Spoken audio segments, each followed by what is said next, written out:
Let's take a look at a rabbit. What do you notice? Rabbits, yes, have fur covering their skin. Fur is made up of a lot of hair.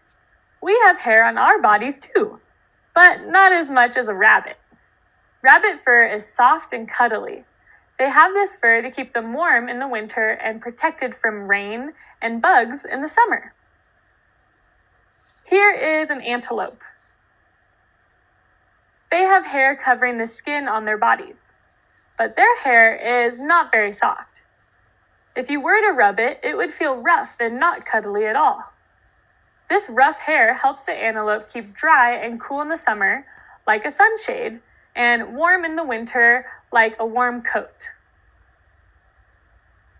They don't have to change clothes like us. Neat! Good morning, Kinder. Welcome back to science. So yesterday we talked all about these animals with feathers and how feathers help these animals survive and do amazing things like fly and swim. Now we're going to talk about these animals with fur. And fur is just hair on the body coverings of animals. But it's a lot more hair than what we have on our body coverings. Yeah. So let's start off with the giraffe. So that giraffe, friends, has lots and lots of hair all over its body, but it's very short. Because where does a giraffe live? Where do you see that it lives? Do you see a lot of snow? No. I see a lot of sunshine. I see lots of dirt. Yeah, so maybe it lives in an area that's very hot. So do you think that if they had long hair, they would be comfortable in an area where it gets warm? No. Just like we get uncomfortable when it gets really hot, like in the summer, sometimes we grab our hair and pull it up so that it's not bothering us. Or sometimes we wear a cap. Yeah, it's because we don't want the sun to bother us too much. But the giraffes, they have short hair so that the heat doesn't bother them as much because they still need protection. From what you say? Well, from the sun. The hair helps protect their skin underneath from getting sunburned. It also helps them keep those pesky mosquitoes and insects away because it takes a lot longer to find the skin than it does on us, right? And then we have, look at this glorious lion. Do you see the fur on its body? Yeah, he has fur on his body, but then look at the fur around his head. It's called a mane. That's long and fluffy. It looks so soft. I just want to touch it. Yeah. And that helps let other animals know that this guy is boss.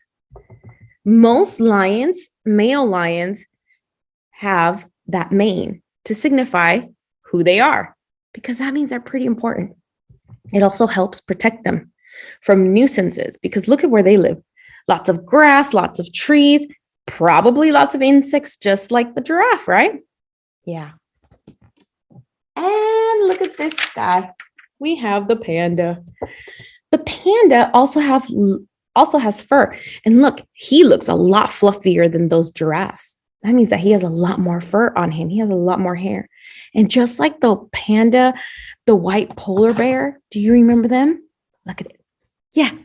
They have lots and lots of thick hair, a lot more than the giraffes because, where does a white polar bear live? In the pole, in the North Pole and the South Pole. They live in places that are very, very cold.